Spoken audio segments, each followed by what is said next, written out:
নমস্কার বন্ধুরা, দীপা রান্নাঘরে আপনাদের স্বাগত। আজকে রান্না করব সিলভার কাপ মাছের ভাপা। তার জন্য প্রথমে আমি এখানে সিলভার কাপ মাছগুলোকে এরকম সুন্দর করে কেটে নিয়েছি, কেটে পরিষ্কার করে ধুয়ে নিয়েছি। বাজার থেকে বেশ বড় মাপের বড় সিলভার কাপ পাকা দিয়ে সিলভার কাপ মাছের ভাপা করলে খুব সুন্দর লাগে খেতে। আপনারাও একবার করে দেখবেন। বন্ধুরা, সিলভার কাপ মাছের ভাপা রান্না করার জন্য কি কি লাগবে সেটা দেখে নিন। এখানে আছে সিলভার কাপ মাছ আর টক দই আমি হাফ বাটি নিয়েছি, আর আছে পেঁয়াজ বাটা, আদা লঙ্কা বাটা, লবণ, হলুদ গুঁড়ো, জিরের গুঁড়ো, ধনে গুঁড়ো আর লঙ্কা। আমি মাছটাকে নুন 1 চামচ, নুন 1 চামচ, 2 চামচ আর 3 চামচ নুন দিয়ে মাছটাকে আমি ম্যারিনেট করে রাখবো। ম্যারিনেট করে নিই। ম্যারিনেট করে মাছটাকে আমি তেলে ভাজবো। বেশিক্ষণ ভাজবো না, হালকা করে ভেজে তুলে নিই। বন্ধুরা, কড়াই বসিয়ে দিয়েছি। কড়াইয়ের মধ্যে এবার আমি তেল দিয়ে দেবো মাছ ভাজার জন্য। তেলটা গরম হয়ে যাক, তারপরে আমি এর মধ্যে মাছগুলো, তেলটা গরম হয়ে গেছে, এবার তেলটার মধ্যে আমি মাছগুলো এক এক করে দিয়ে দেবো।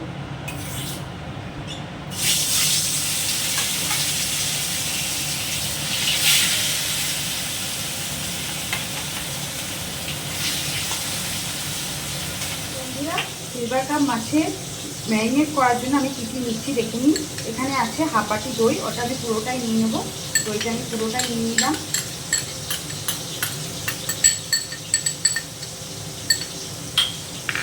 তারপরে নিয়ে নেব এর মধ্যে অল্প লবণ, লঙ্কার গুঁড়ো 1 চামচ, লঙ্কার গুঁড়ো 1 চামচ, ধনে গুঁড়ো আর 1 চামচ জিরের গুঁড়ো, আর অল্প সামান্য হলুদ। এমনি করে ফাটিয়ে নেবেন, দইয়ের সাথে সব মশলাগুলোকে ফাটিয়ে নেবেন। এই মশলাটাকে সুন্দর করে ফেটিয়ে নিয়েছি আমি। সিলভার কাপ মাছে আলু দেবো, সেই আলুগুলো আমি এরকম বড় বড় করে বেশ সুন্দর মোটা মোটা করে কেটে নিয়েছি। এগুলো এবার তেলের মধ্যে ভেজে দিই। আলুগুলো ছেড়ে দিলাম। এবার আমি এর মধ্যে 1 চামচ লবণ আর 1 চামচ হলুদ দিয়ে আলুগুলোকে নিয়ে ঢাকা দিই।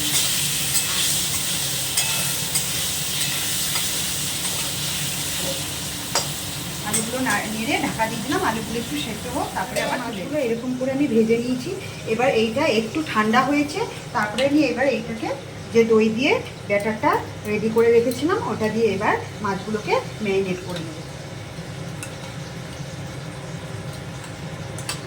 মাছগুলোকে এইটার সাথে মাখিয়ে নিচ্ছি। আস্তে আস্তে মাখাবেন যাতে মাছগুলো ভেঙে না যায়।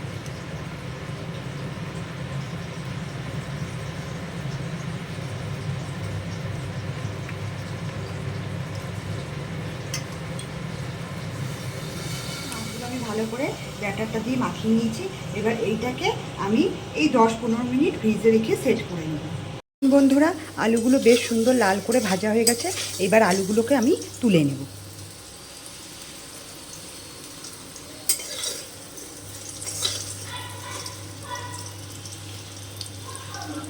আলুগুলোকে তুলে নিয়েছি। আলুগুলো এরকম সুন্দর লাল করে। কড়াইতে তেল কিন্তু আমার গরমই ছিল। এবার আমি এর মধ্যে 1 চামচ কালো জিরে ফোড়ন দিয়ে দেবো। কালো জিরেটা ফোড়ন দেওয়ার পর আমি এর মধ্যে যে পেঁয়াজটা বেটে রেখেছিলাম সেই পেঁয়াজ বাটাটা দিয়ে দেবো।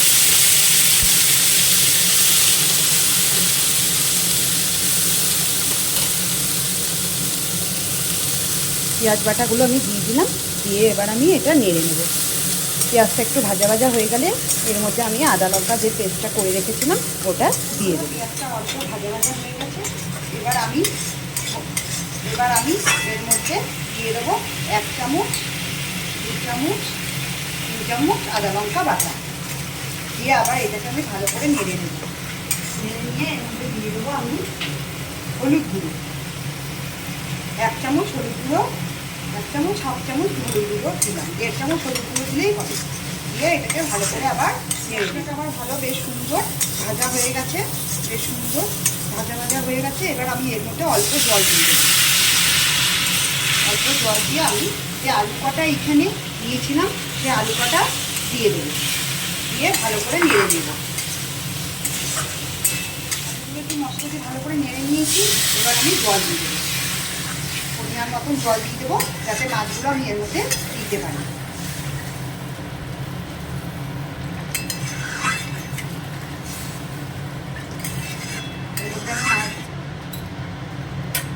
জল দিয়ে দিলাম। এবার লবণ দিয়ে দেবো 1 চামচ, 2 চামচ মতন, আমি 2 চামচ ওই 3 চামচ মতন আমি লবণ দিয়ে দিলাম। দিয়ে এবার ঝোলটা ফুটে উঠলেই আমি এই মাছগুলো এর মধ্যে দিয়ে ঢাকা ফুটে গেছে। এবার আমি এক এক করে মাছগুলো দিয়ে দেবো।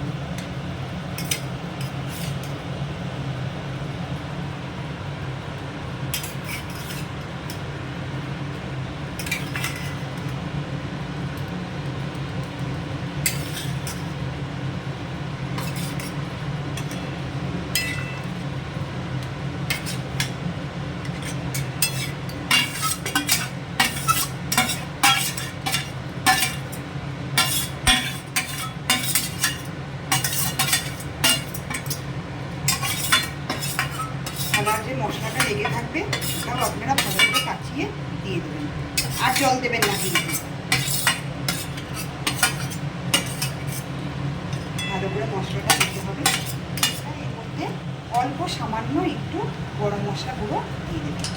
দেওয়ার পর একটু নেড়ে তারপরে আপনারা এটা ঢাকা দিয়ে দেবেন আর গ্যাসটা কমিয়ে দেবেন।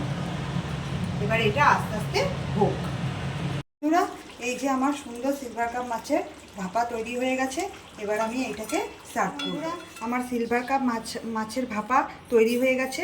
আপনারা এইভাবে রান্না করে খেয়ে দেখি। ভালো লাগে অবশ্যই আমার চ্যানেলটা সাবস্ক্রাইব, লাইক আর শেয়ার করে দেবেন।